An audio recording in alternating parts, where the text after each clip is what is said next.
I'm Susan Clark with the special English program, Words and Their Stories. In the 1930s, a song, Brother, Can You Spare a Dime, was very popular in the United States. It was the time of the Big Depression. The song had meaning for many people who had lost their jobs. A dime is a piece of money whose value is 1/10 of a dollar. Today, a dime does not buy much. But it was different in the 1930s.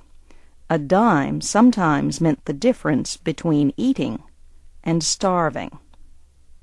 The American economy today is much better. Yet many workers are concerned about losing their jobs as companies reorganize.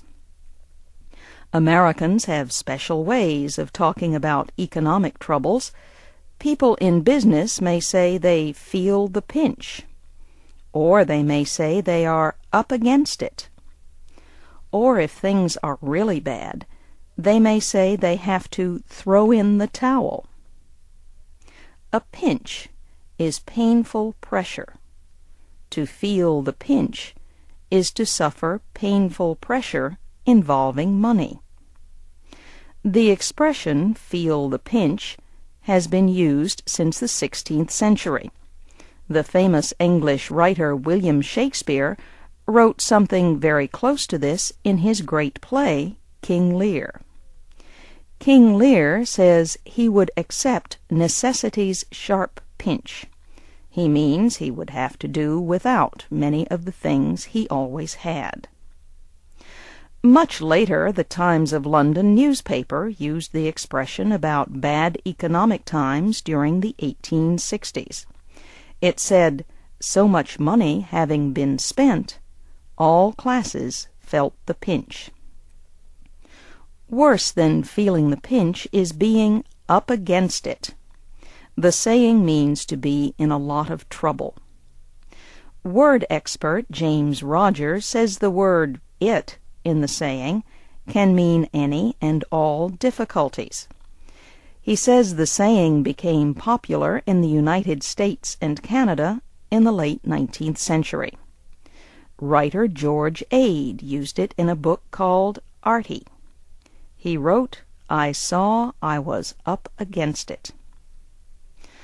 Sometimes a business that is up against it will have to throw in the towel. This means to accept defeat or surrender. Throwing in the towel may mean that a company will have to declare bankruptcy. The company will have to take legal steps to let people know it has no money to pay its debts. Word expert Charles Funk says an 1874 publication called The Slang Dictionary explains throwing in the towel. It says the words probably came from the sport of boxing or prize fighting. The book says the saying began because a competitor's face was cleaned with a cloth towel or other material. When a boxer's towel was thrown, it meant he was admitting defeat. Most businesses do not throw in the towel. They just reorganize so they can compete better.